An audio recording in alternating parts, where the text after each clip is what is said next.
Hey there, and welcome to Bala News. This is where news meets fun.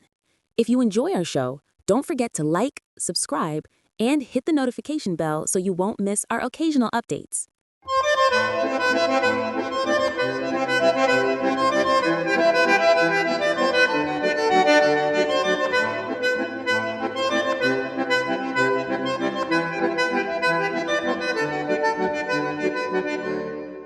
Bonjour, everyone. Welcome to today's episode of our travel podcast. And today, oh la la, we are finally in the city of light, Paris. Ah, Paris. Just saying the word makes you imagine so many things. Croissants, the Eiffel Tower sparkling at night, cafe terraces with people sipping espresso. And of course, love, art, fashion, history. Paris is one of those cities that feels larger than life.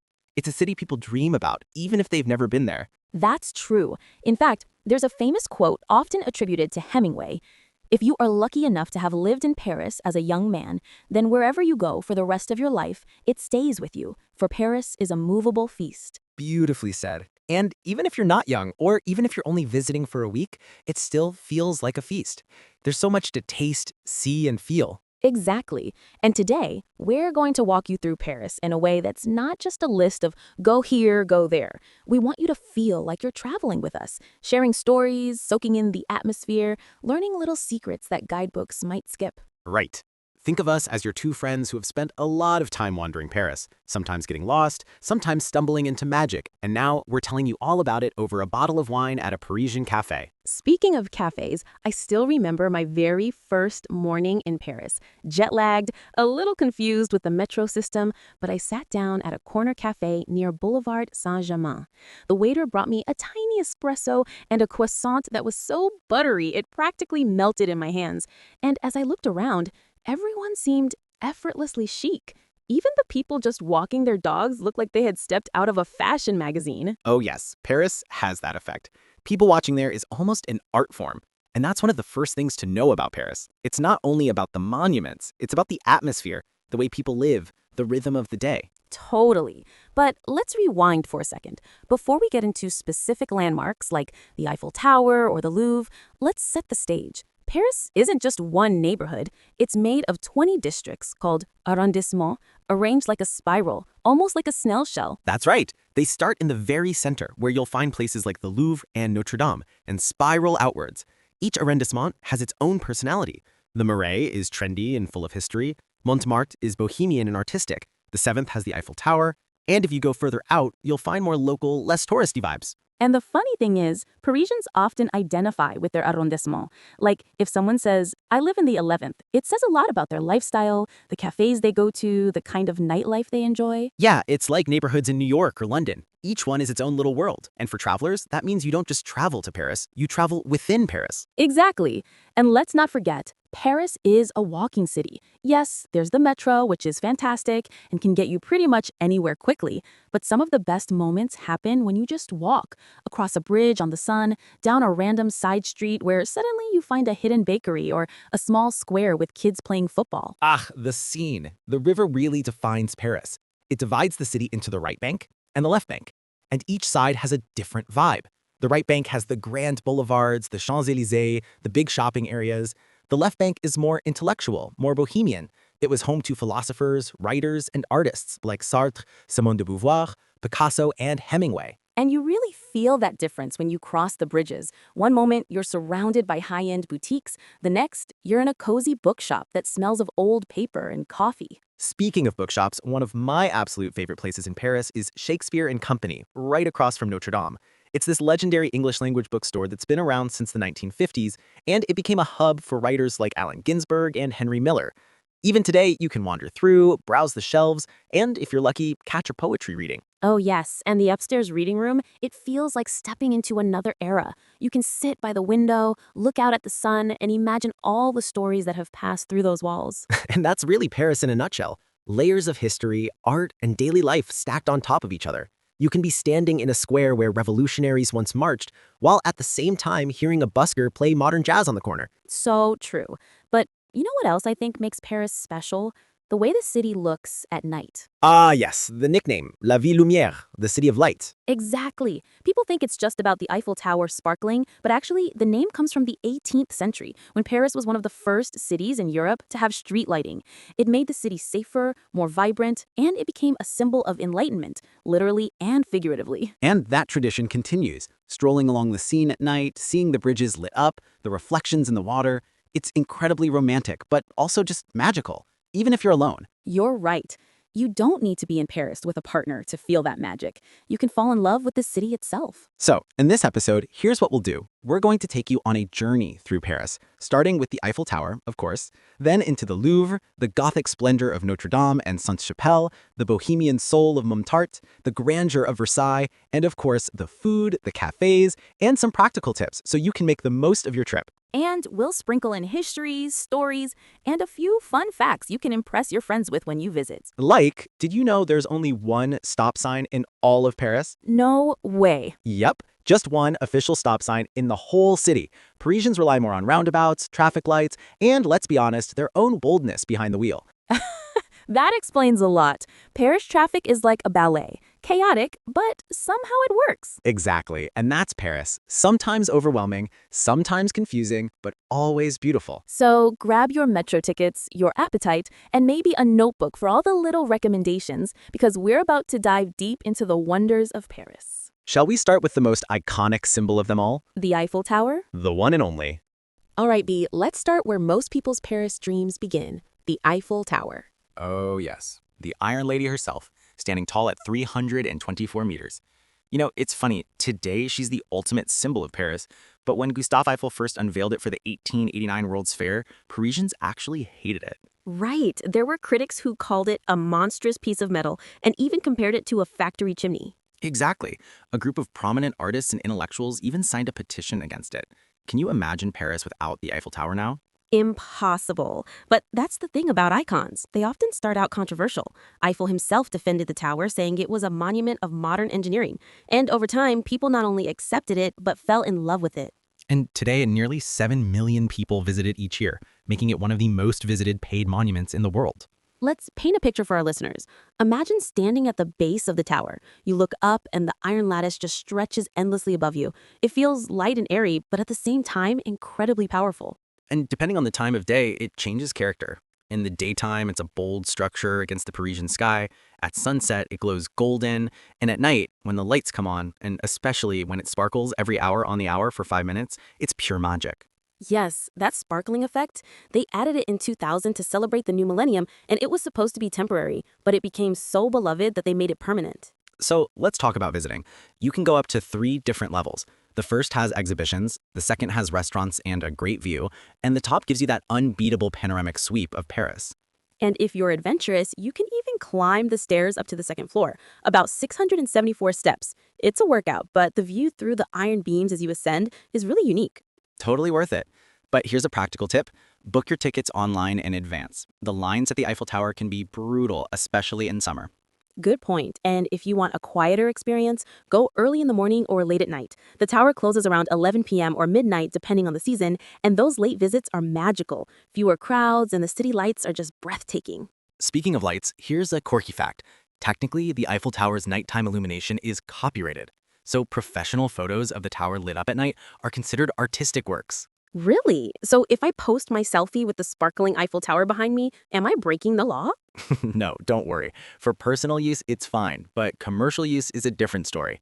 It's one of those funny but true Paris details. I love that.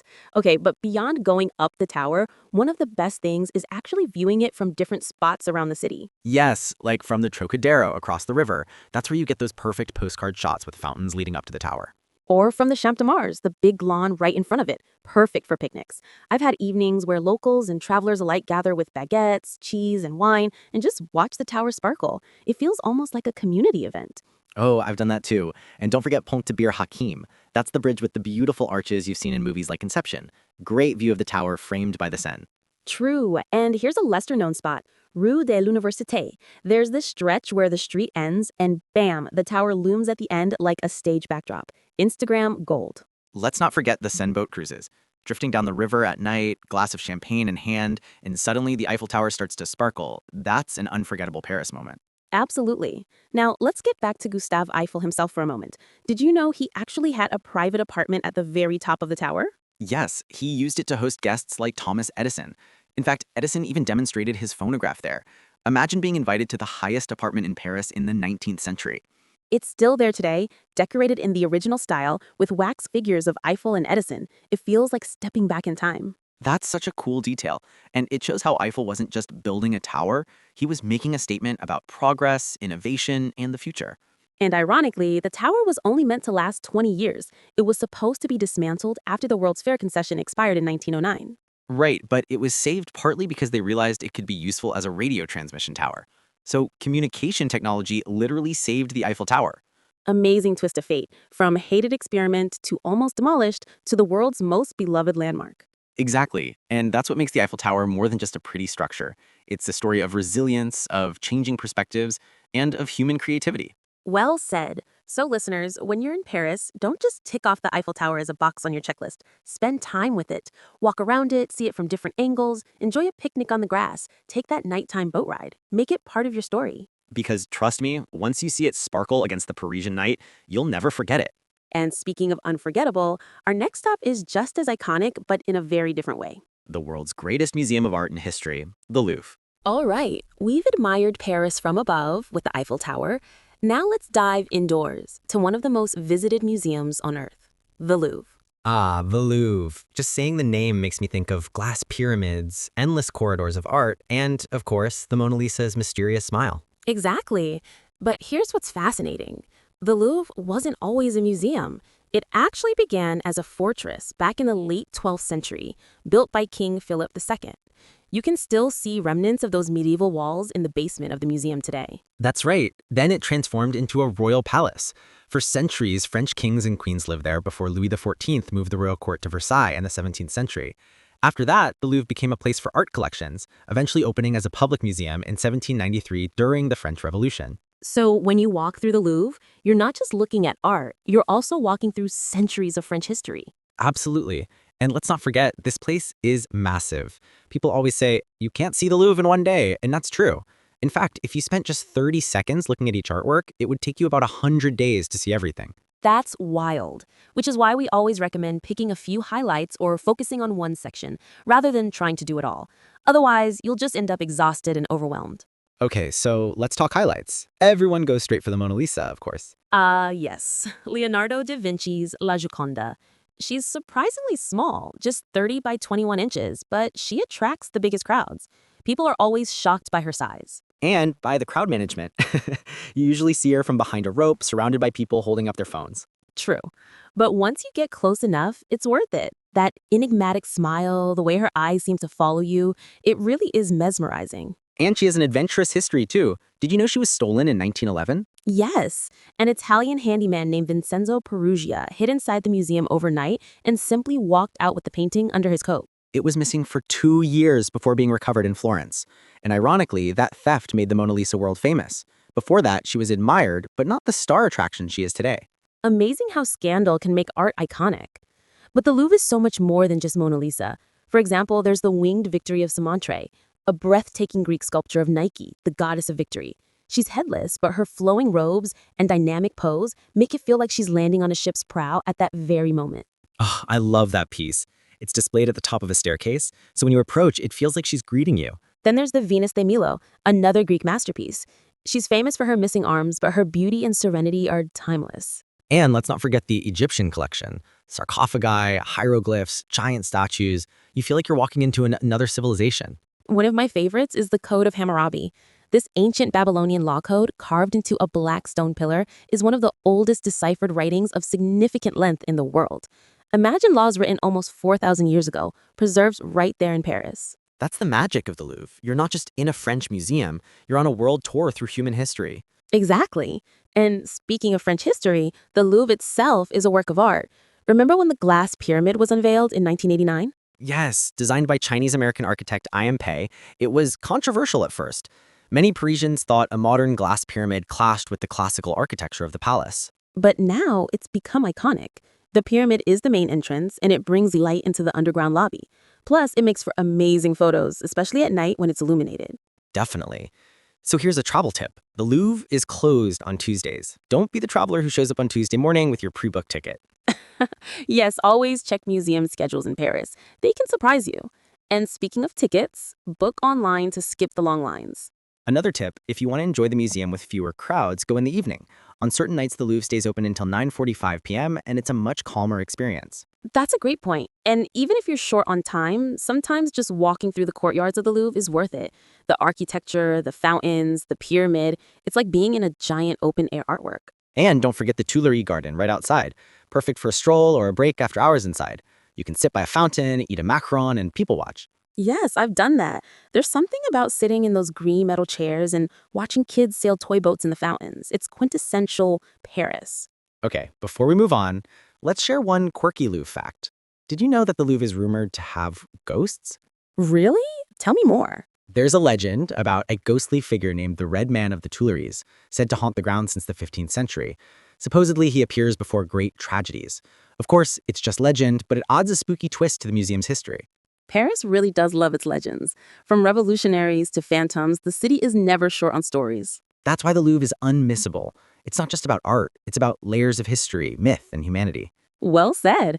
And after all that history and grandeur, I think it's time we head to the very heart of medieval Paris, the Ile de Seine, where we'll explore Notre Dame and the stunning Sainte-Chapelle.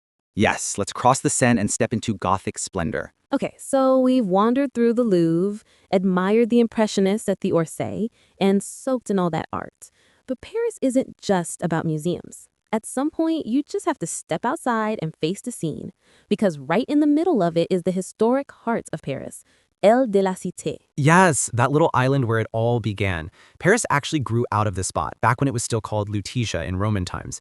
And today, it's still the symbolic and spiritual core of the city. And of course, when you think of Île de la Cité, you immediately picture Notre Dame Cathedral.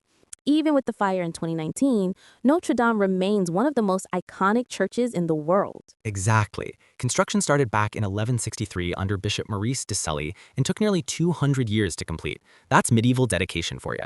The whole idea was to build a cathedral worthy of the growing power of Paris and the Catholic Church in the Middle Ages. And the design is pure Gothic masterpiece. You've got those soaring pointed arches, the ribbed vault, and of course, the famous flying buttresses. They weren't just decorative. They allowed the walls to be thinner and full of stained glass. And those stained glass windows! The 3 great rose windows are among the most beautiful in Europe. When sunlight pours through them, you get this kaleidoscope of blues, reds, and golds that feels almost otherworldly. Yeah, it's like stepping into a jewel box. And I think we also have to mention Victor Hugo, right?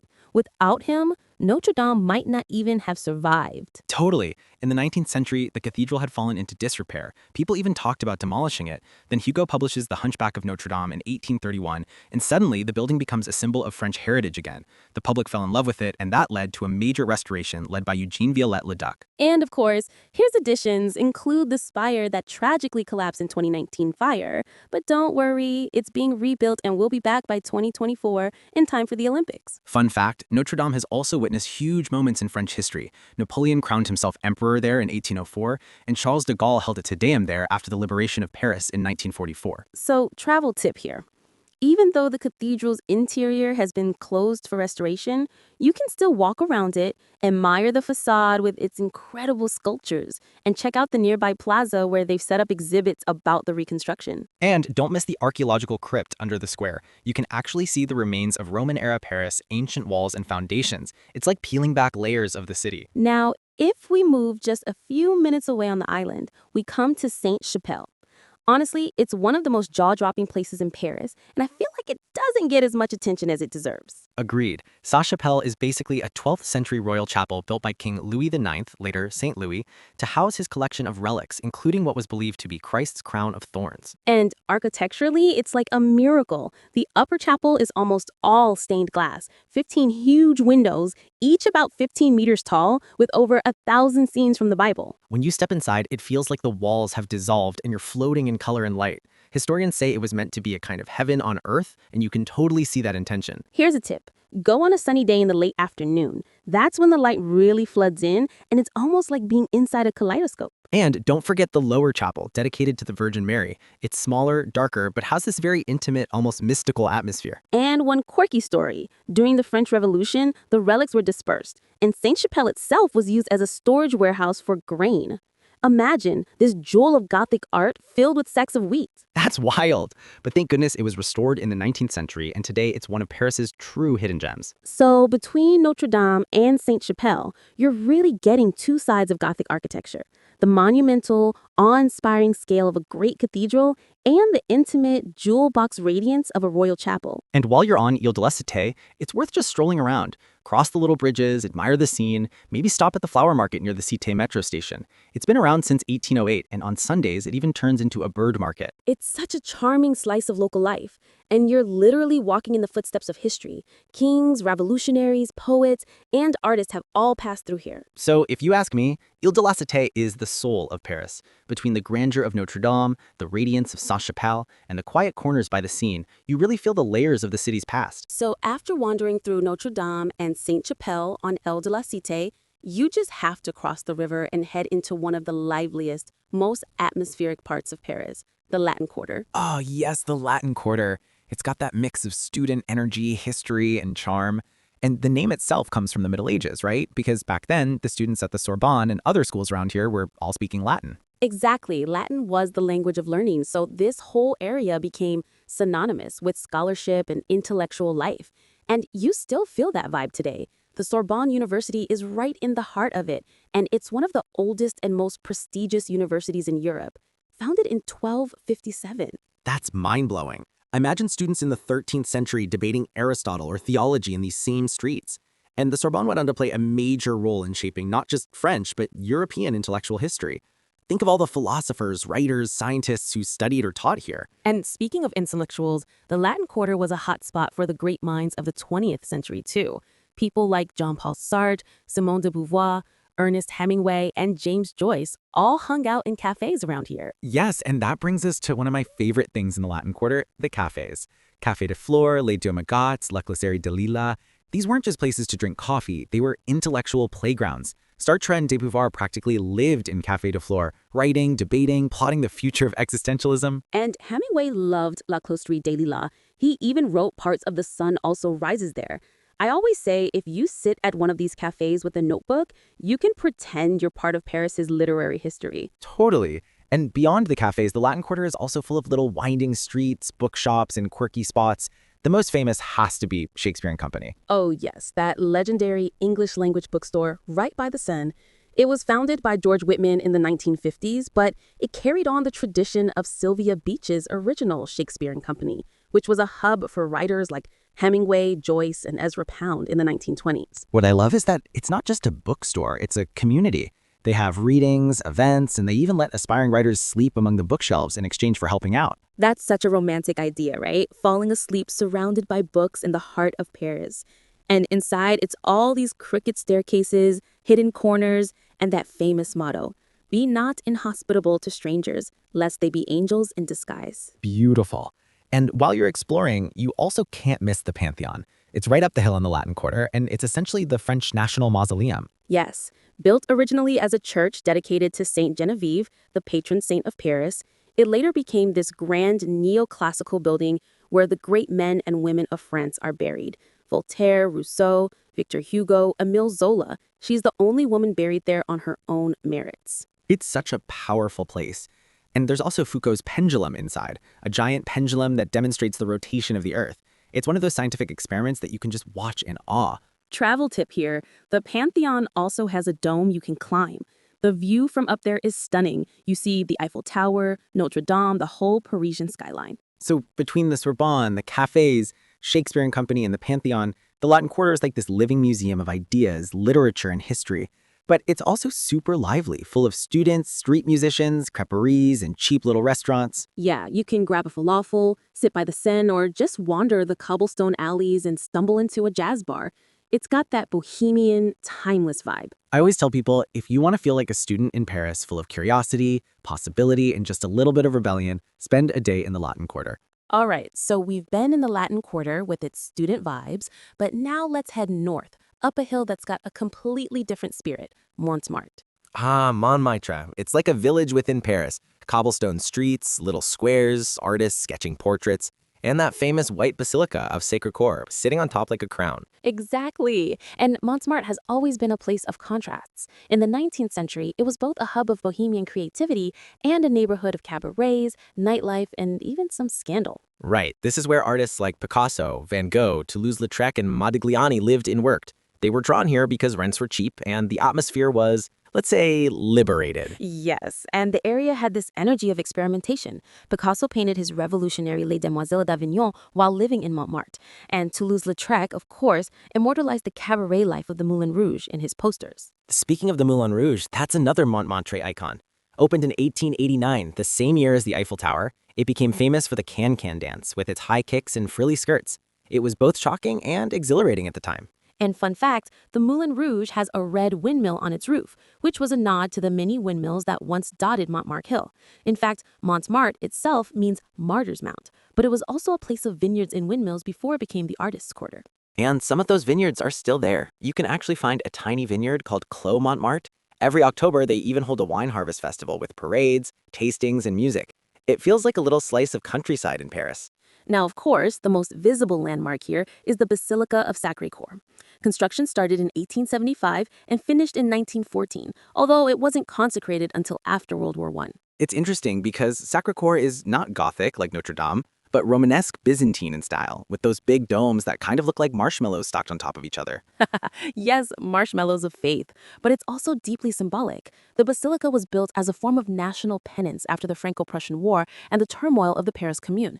It was meant as a spiritual beacon to heal France. Inside, there's this massive mosaic in the apse, one of the largest in the world, showing Christ in glory. And when you climb up to the dome, oh man, the view is unbeatable. You can see all of Paris spread out beneath you. Pro tip, if you don't feel like climbing all the stairs to Montmartre, there's a little funicular railway that takes you right up the hill. Saves your legs, especially if you've already been walking all day. Yes, and once you're up there, don't just stop at Sacré-Cœur.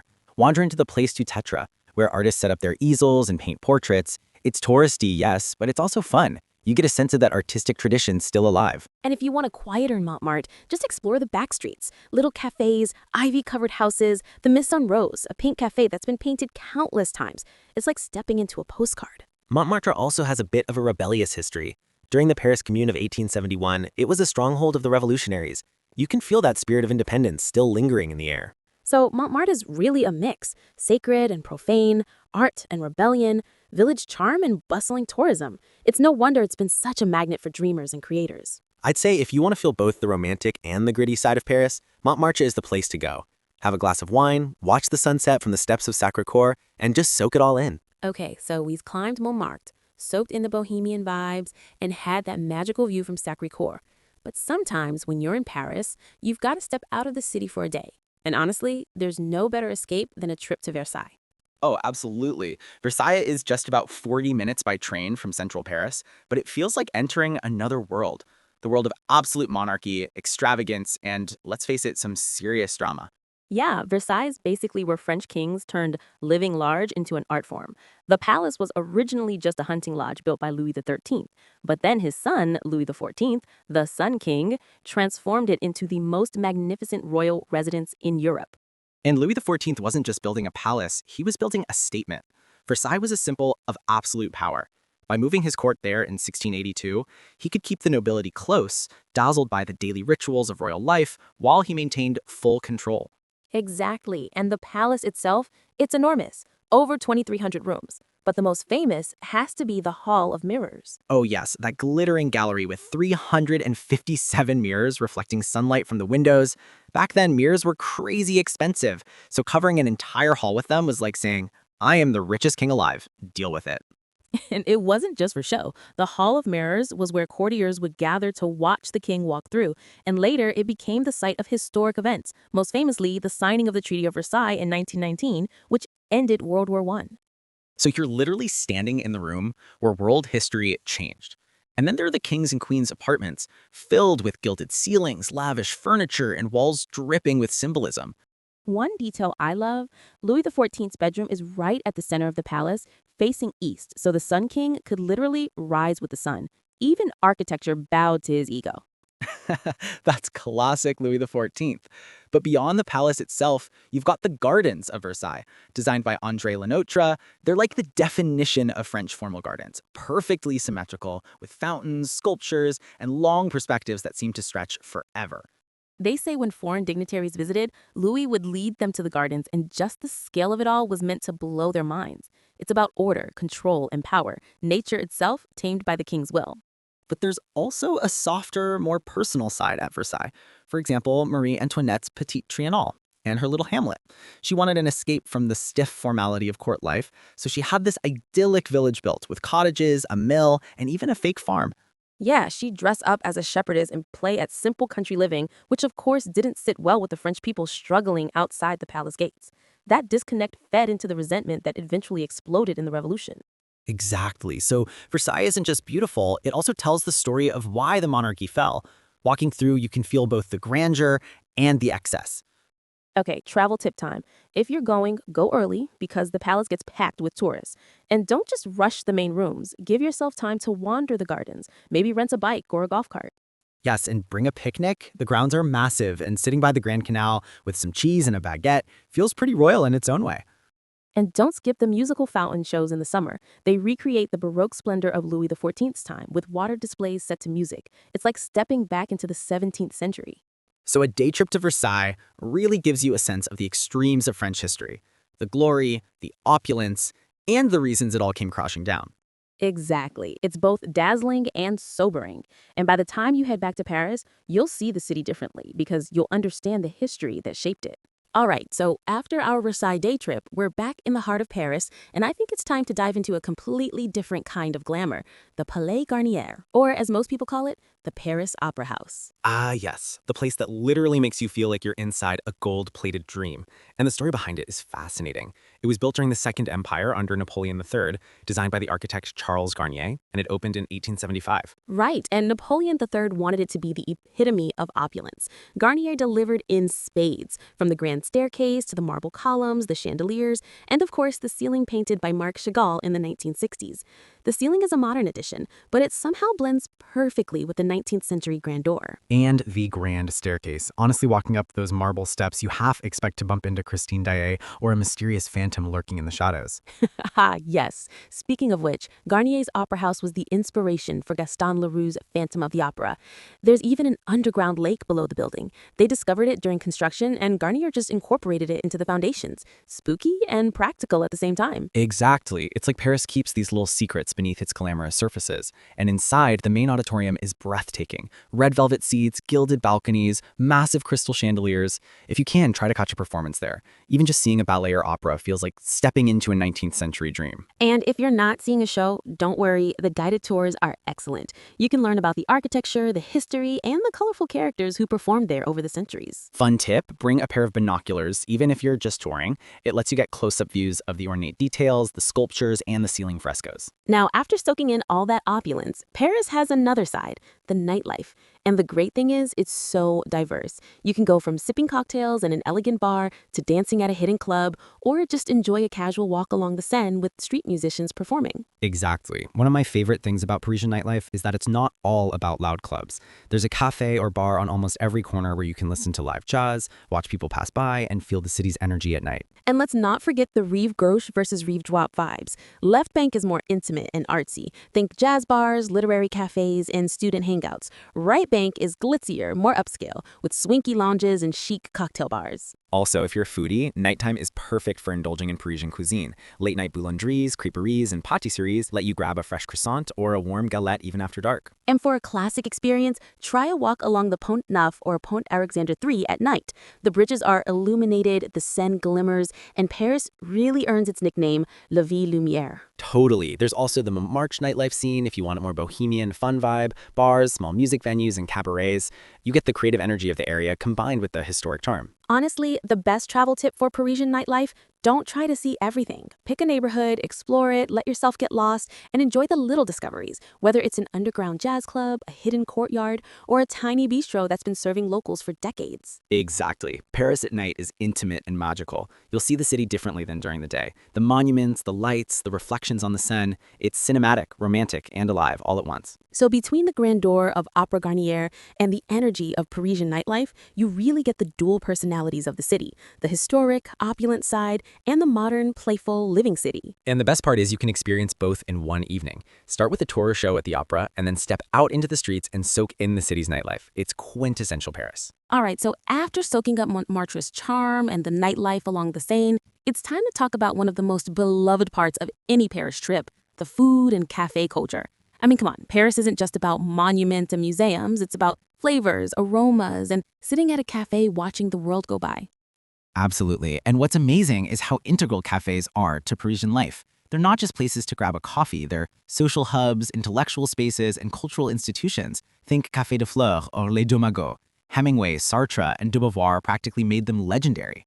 Right, and even today, sitting at one of these cafes, sipping an espresso or a café au lait, you can almost feel the literary history. And here's the thing, in Paris, you don't just drink coffee, you experience it. The ritual is as important as the beverage.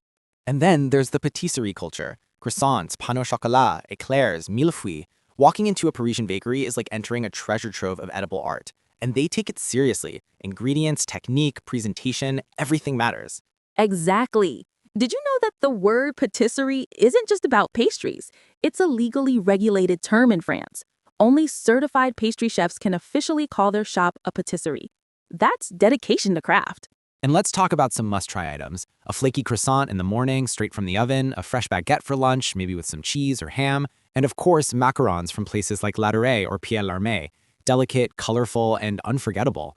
And speaking of cheese, a Paris food tour isn't complete without sampling a few classic French cheeses. Camembert, Roquefort, Comté, paired with a fresh baguette and maybe a glass of wine. It's the ultimate Parisian experience. Don't forget the wine. Paris has this casual wine culture where you can sip a glass at lunch, in a cafe, or even on a picnic along the Seine. And there's no pressure. It's about enjoying the flavor, the company, and the moment. And for something a little sweet but iconic, try a crepe. You can find them in little street stalls or specialized creperies. The classic fillings like Nutella and banana are great, but also try savory galettes made with buckwheat flour, ham, and cheese. They're hearty and traditional. Oh, and a fun tip for cafes, always try sitting outside at a terrace. Parisians love to watch the world go by, and so should you. It's people watching at its finest, and it feels like participating in daily life rather than just being a tourist. Exactly. And don't be in a rush. The Parisian cafe culture is about slow enjoyment. Order a coffee or a small plate and just linger, read, chat, or simply soak in the ambiance. And here's a little secret. Some of the best food experiences are in the smaller, less famous cafes and bistros tucked away in side streets. You might stumble upon a place that hasn't changed in decades, serving traditional French dishes exactly like they did in the 1950s. Yes, dishes like coq au vin, boeuf bourguignon, or ratatouille, paired with a glass of local wine, simple, flavorful, and utterly satisfying. And if you're feeling adventurous, try a cheese and wine tasting class or a cooking workshop to make pastries. It's a deeper dive into the culture, and you get to take the experience home with you, literally. And one last tip for food lovers, timing matters. Parisians usually eat lunch around 12:30 to 2 p.m. and dinner after 7:30 p.m. So if you arrive too early or too late, some places might be closed or just doing prep. So in the end, the food and cafe culture in Paris isn't just about eating. It's a lifestyle, a way to slow down, appreciate craft, and connect with the city. From buttery croissants to rich cheeses, elegant pastries, and cafe moments, it's an experience that defines Paris. Absolutely. If you do nothing else, just sit at a corner cafe, order your coffee, maybe a pastry, and watch the city live and breathe around you. That's Paris in a nutshell. All right, we've explored the monuments, the art, the neighborhoods, the nightlife, and the food. But before we let our listeners go, I think it's time for some practical travel tips. You know, the things that actually make a Paris trip smoother and more enjoyable. Absolutely. Tip number 1, walking in public transport. Paris is very walkable, but the metro is your best friend. It's extensive, efficient, and cheap. And if you buy a multi-day pass like the Paris Visite card, it covers buses, trams, and the metro, which makes life so much easier. Yes, and always plan for a little extra time. Paris streets are charming but can be winding. And if you're hopping between neighborhoods like Montmartre, Montmartre, Le Marais, or the Latin Quarter, Google Maps can be a lifesaver. Tip number 2, timing your visits. Popular spots like the Louvre, Eiffel Tower, and Musée d'Orsay can get crowded. Go early in the morning or consider late afternoons for fewer crowds and softer light for photos. Exactly. And if you're going to the Eiffel Tower, think about whether you want the summit or just the second level. Tickets for the summit often sell out weeks in advance, so book online if that's a must. Another tip, dining etiquette. Parisians take their meals seriously. Lunches are leisurely, and dinner usually starts after 7:30 p.m. Also, try to say bonjour when you enter a shop or cafe. It's a simple gesture that goes a long way. Yes, little courtesies matter. And don't be afraid to explore side streets. The smaller boulangeries, cafes, and boutique shops often have more charm and better prices than the tourist-heavy areas. Oh, and tip number 4, pickpocket awareness. Paris is generally safe, but crowded areas like the metro, Eiffel Tower, and major tourist spots are hot spots for pickpockets. Keep bags close, wallet secure, and stay alert. And tip number 5, language. You don't need to be fluent in French, but learning a few basic phrases like bonjour, merci, s'il vous plaît goes a long way. Parisians appreciate the effort, and it can make interaction smoother. Finally, tip number 6, pace yourself. Paris isn't a city you can rush. Don't try to see everything in one day. Pick a few key areas, spend quality time there, and really soak it in. Paris is a city for lingering, whether it's at a museum, a cafe, or a street corner watching life unfold. Exactly. And that's the beauty of Paris. It's a city that rewards curiosity, patience, and attention to detail. Whether it's the gleam of sunlight on the Seine, the delicate layers of a croissant, or the history embedded in a street cobblestone, Paris reveals itself to those who take the time. So to wrap up, if you're planning your trip, explore both the famous landmarks and hidden gems. Enjoy the cafes and food, immerse yourself in art and culture, and most importantly, take it slow. Yes, and remember, the best experiences often come from the unexpected. A conversation with a local, a quiet moment in a park, or stumbling upon a tiny bookstore that turns into a favorite memory. So whether it's your first time in Paris or your 10th, there's always something new to discover. And we hope our podcast has given you both inspiration and practical advice to make your Paris trip unforgettable. Absolutely. Thanks for joining us on this journey through Paris. We've loved sharing the sights, the stories, and the little secrets that make the city so special. And we hope you feel like you've been walking these streets with us, experiencing the city in all its glory, from the historic landmarks to the cozy cafes, from the art to the nightlife.